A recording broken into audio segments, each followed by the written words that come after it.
అనుకుంది అంటున్నా. అవును. అందరూ అనుకున్నది అదే. బట్ జనం నమ్మారు ఆ రోజున అతన్ని వేశారు. ఉట్టి నవరత్నాలు చూసి నమ్మారా లేకపోతే యాంటీ అంటే నేను అనేది నవరత్నాలు నమ్మారని కాదు, కానీ అదొక కీ రోల్ పోషించింది అప్పుడు ఎన్నికల్లో. జనాలకు కావాల్సింది అదే కదా. ఇప్పుడు పేదలు ఏంటంటే విశ్వసనీయత. అవును. అప్పుడైనా విశ్వసనీయత పెట్టుబడి, ఇప్పుడైనా విశ్వసనీయత పెట్టుబడి. నవరత్నాలు జగన్ అమలు చేస్తాడని నమ్మారు, వేశారు ఓట్లు. చంద్రబాబు నాయుడు ఆ 2 చేస్తాడని నమ్మారు, ఓట్లు వేశారు. బాబు అది నిలబెట్టుకోలేదు, ఓట్లు తీశారు. జగన్ ఇది నిలబెట్టుకున్నాడు, ఓట్లు తీస్తారా లేదనే చూస్తారు. ఇంతకంటే చంద్రబాబు నాయుడు ఇస్తాడు అనుకుంటే నమ్ముతారు. ఏముంది దానికి? తమకు వచ్చే లబ్ధిని వదులుకున్నట్టు అవుతుందేమో. రేపొద్దున్న జగన్ కు ఓటేస్తానే ఆలోచన రాదా?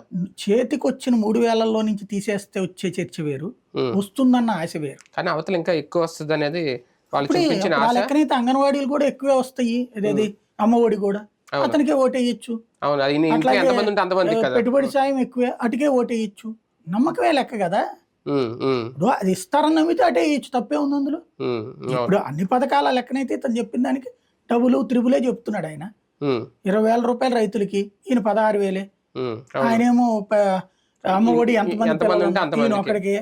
అట్లాగే చేయూత ఆయన ఒక్కొక్కడికే ఇస్తున్నాడు ఇంట్లో.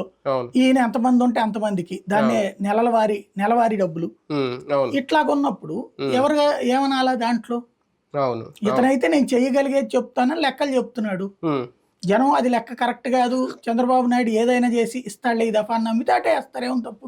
ఉద్యోగుల విషయంలో కాస్తంత వ్యతిరేకత అయితే ఉంది మొదటి నుంచి జగన్మోహన్ రెడ్డి గారి మీద. అంటే మొదటి నుంచి కాదు, మధ్యలో ఎప్పుడైతే ఆ పిఆర్సీ తక్కువ చేశారో, లేదంటే ఓపీఎస్ విషయంలోనే ఉద్యోగుల్ని తమ వైపు తిప్పుకోవడానికో లేదంటే బొజ్జగించే